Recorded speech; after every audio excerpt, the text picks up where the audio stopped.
नमस्कार दर्शकों, धार्मिक चमत्कार में आप सभी का स्वागत है। आज हम आप सभी को पितृपक्ष की कथा और उसका महत्व बताएंगे। पितृपक्ष से जुड़ी हुई एक प्राचीन कथा महाभारत काल की है, जो हमारे पूर्वजों के प्रति कर्तव्यों और उनकी शांति के लिए श्राद्ध कर्म की महिमा को उजागर करती है। ये कथा महाभारत के महान योद्धा महात्मा कर्ण के जीवन से संबंधित है, जो अपनी उदारता और वीरता के लिए प्रसिद्ध थे। कर्ण, जिन्हें सूर्यपुत्र कहा जाता था, एक महान योद्धा थे, लेकिन उनका जीवन संघर्ष और कठिनाइयों से भरा था। कर्ण ने अपने जीवन काल में बहुत से दान किए। वह इतने दानी थे कि किसी भी याचक को खाली हाथ नहीं लौटाते थे। उनकी दानशीलता का गुण इतना महान था कि उन्हें महादानी कर्ण कहा जाता था।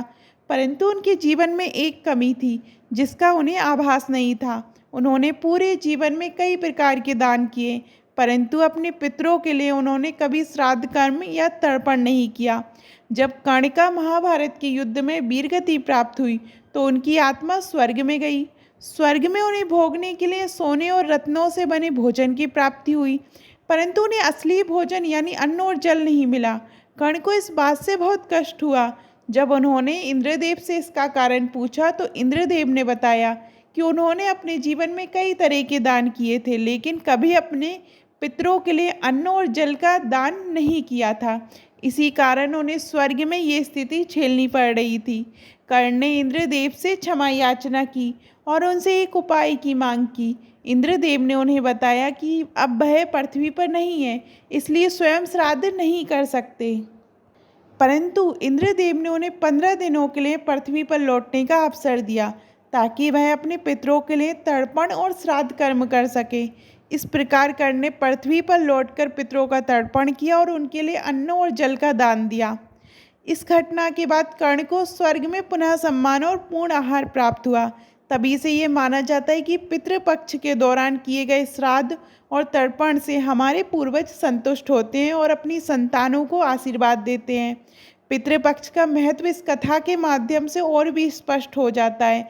ऐसा माना जाता है कि पितरों की आत्मा की शांति और तृप्ति के लिए पितृपक्ष में विधि पूर्वक श्राद्ध कर्म किया जाता है, तो वे आशीर्वाद देते हैं और हमारे जीवन की बाधाओं को दूर करते हैं।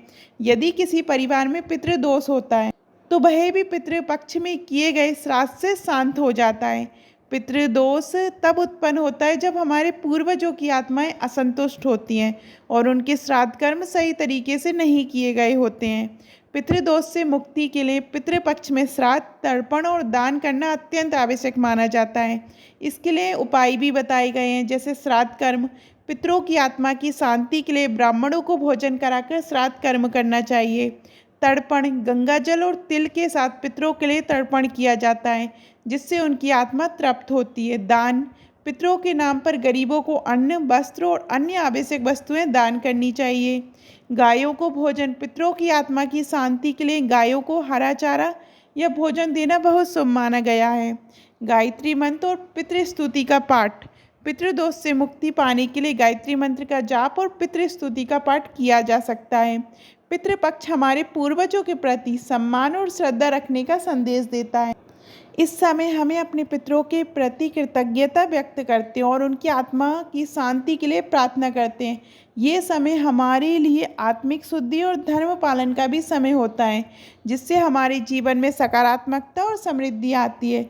पितृपक्ष की कथा से ये स्पष्ट होता है कि अपने पूर्वजों के प्रति हमारे कर्तव्यों की पूर्ति न केवल उन्हें संतुष्ट करती है, बल्कि हमारे जीवन में आने वाली समस्याओं को भी समाप्त करती है।